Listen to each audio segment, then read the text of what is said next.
আজকে আমরা শিখব কোনগুলো সেন্টেন্স দিয়ে কথা বলতে হয়। তাহলে ভিডিওটা সম্পূর্ণ দেখবে। চলো শুরু করি। ব্রিং আউটের অর্থ হবে প্রকাশ করা। ব্রাশ আপের অর্থ হবে জ্বালিয়ে নেওয়া। গিভ আপের অর্থ হবে পরিত্যাগ করা। হ্যাং ডাউনের অর্থ হবে নিচু করা। কাম ডাউন মানে কমে আসা।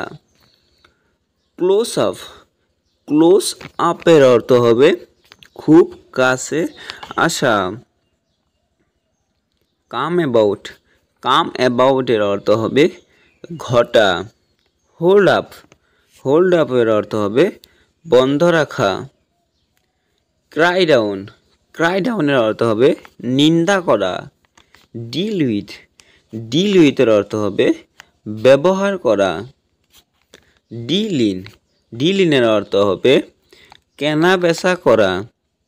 ফল অ্যাওয়ের অর্থ হবে রোগা হওয়া।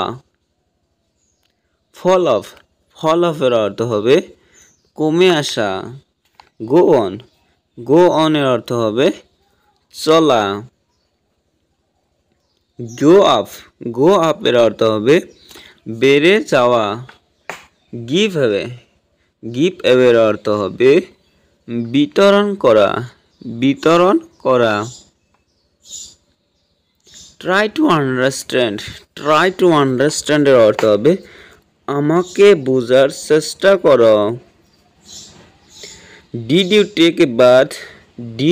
টেক এ বাথ এর অর্থ হবে তুমি কি স্নান করেছ। আর ইউ লিসনিং এর অর্থ হবে তুমি কি শুনছ। ব্লো ইউর নোজ এর অর্থ হবে তোমার নাক পরিষ্কার করো। সার্ভ দি ফুড এর অর্থ হবে খাবার পরিবেশন করো। I made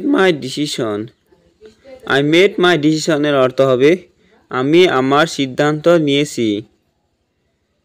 let me work এর অর্থ হবে আমাকে কাজ করতে দাও। হোয়াট ইজ ওভার দেয়ার এর অর্থ হবে ওখানে এটা কি। Let him take a time এর অর্থ হবে তাকে সময় নিতে